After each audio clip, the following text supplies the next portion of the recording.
Hi, this is Tom from Just One Pack, and today we're opening Magic Throne of Eldraine. One of the... He looks kind of cool.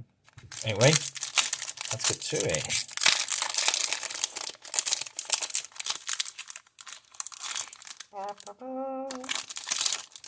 Sorry, I just had to do that. Tallest Beanstalk. So this was the set with all the fairy tale bits. I think I remember the trailer. If you haven't seen that, you should definitely go watch that. Anyway, Tallest of Beanstalk. Enchant Aura. Enchantment Aura for 3 and a green. That creature gets +3/+3 and reach. And it's a giant in addition to its other types. Right. Right. Bloodhaze Wolverine, 1 and a red for a 2/1. And when you draw your second card each turn, Bloodhaze Wolverine gets +1/+1 against first strike until the end of the turn. Yeah. In a second. Dwarven Mind. Dwarven Mind enters the battlefield tapped unless you control 3 or more mountains. I think I'll play it around with this.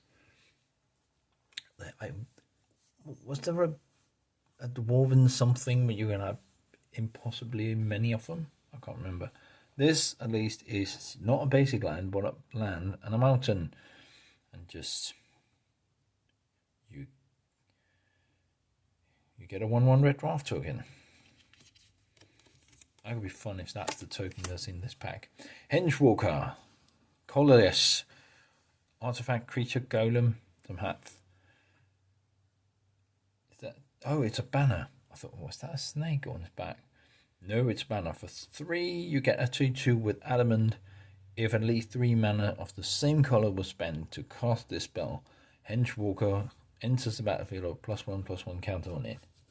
So you get 3/3 for 3. That somehow was hard to say. Foreboding Fruit. We're still in those fairy tales, aren't we? Sorcery, target player draws 2 cards and loses 2 life. And again, it has adamant. If at least 3 black mana was spent to cast this spell, create a food token. Right. Food. Oh yeah, food was a thing. Embereth Paladin. You might recognize him from the wrapper. You see? Anyway, he's a human knight for 1, for 3 and a red. Comes in with haste. The king would die for the realm. I would not hesitate to do the same for him. At least he's bold. Adamant, if at least 3 red mana was spent to hit this to cast this spell, it enters the battlefield with a +1/+1 counter on it. That sounds adamant. Ardenwell Tactician. I have used this one in a Ludo deck. It has this adventure. It had adventure, still does have adventure. I kind of like that mechanic because this is 2 cards for 1. Anyway, a human knight. If you cast it if you cast it as a creature, you get for 3 mana, 2 white and a whatever. You get a 2/3 flyer, which isn't bad. But it also had an instinct with dissing swoop. Still in character. Tap up to 2 target creatures. Not bad if you want to attack and don't want to be blocked. Insatiable Appetite. You may sacrifice a food. There they were again. If you do, target creature gets +5/+5 until the end of the turn. Otherwise, the creature gets +3/+3. So, a 2 mana combat trick that might give you 5/5. Sure. That is not bad. That is fun. Didn't say please. That is so very, very blue, isn't it?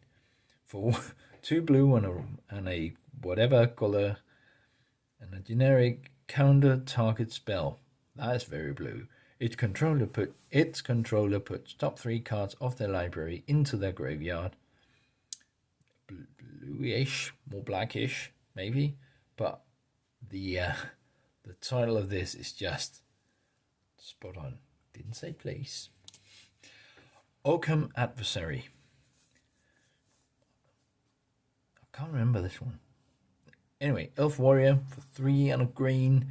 You get a 2/3 warrior. This spell costs 2 less to cast if an opponent controls a green permanent. So it has Death Touch, which usually a black thing, but it can appear in green, as evidenced by. But I just had this talk earlier today. Whenever Oakham Adversary deals combat damage to a player, draw a card. That is not bad at all, is it? I like this one. If I play him, not if you play him. Alright. Righteousness. Oh, it's a dragon. That took me a while. Target blocking creatures get plus creature singleton. Target blocking creature gets +1/+7. Apparently this card cannot be read until the end of turn. So this is a combat trick as well to get rid of something. Where someone is ready to trade you and you don't trade. Sir Damon looked at the dragon and saw the face of every innocent it had devoured. Suddenly his sword blazed like the sun. Maybe you should have looked at the sword. Improbable alliance. Dwarves and elves. Or fairies. That sounds about right. Blue reds, you get an enchantment that says when you draw your second card each turn, create a 1/1 blue fairy token with flying. Pay 4 blue and a red and draw a card, then discard a card. That is a lot to pay to swap a card. But a 1/1 fire fairy every second time. Not bad. Stolen by the Fae. Sorcery for 2 blue and X. Interesting. Target creature with converted mana cost X to its owner's hand. Return target creature with converted mana cost X to its owner's hand. Very blue. And you create X 1/1 blue fairy creature tokens with flying. That is nice. I like that. So not only do you get to bounce one of his hopefully large creatures, you get a lot of blockers. Not bad. Plains. I like that one. Ooh. What do we have here? Smitten Swordmaster. That is a nice frame, isn't it? Smitten Swordmaster. Again, ready to go on an adventure. Curry favor for 1 black, and it says you gain X life and each opponent loses X life, where X is the number of knights you control. There was a lot of knights in this. And otherwise you pay 1 on a black and you get a 2/1 lifelink. That's not bad. I love the art on this one. That looks so cool. Luckily, not all the cards look like this, because that would not look like... It's like a book down here. Nice. And a human rogue, which I used in my first commander deck that I built myself. No, my first standard deck that I built myself. From scratch, that is. A 1/2 human rogue. I'm trying to make a lot of these. Anyway, there's a lot of good things here, like Tall as a Beanstalk, or Foreboding, or Insatiable Appetite. I didn't say please. Ooh, Stolen by Fairies. But should that be the card of the day? I really like it. I'm going to choose the Smitten Swordmaster as the card of the day, and hopefully you agree. Otherwise, we'll try again tomorrow. See you then.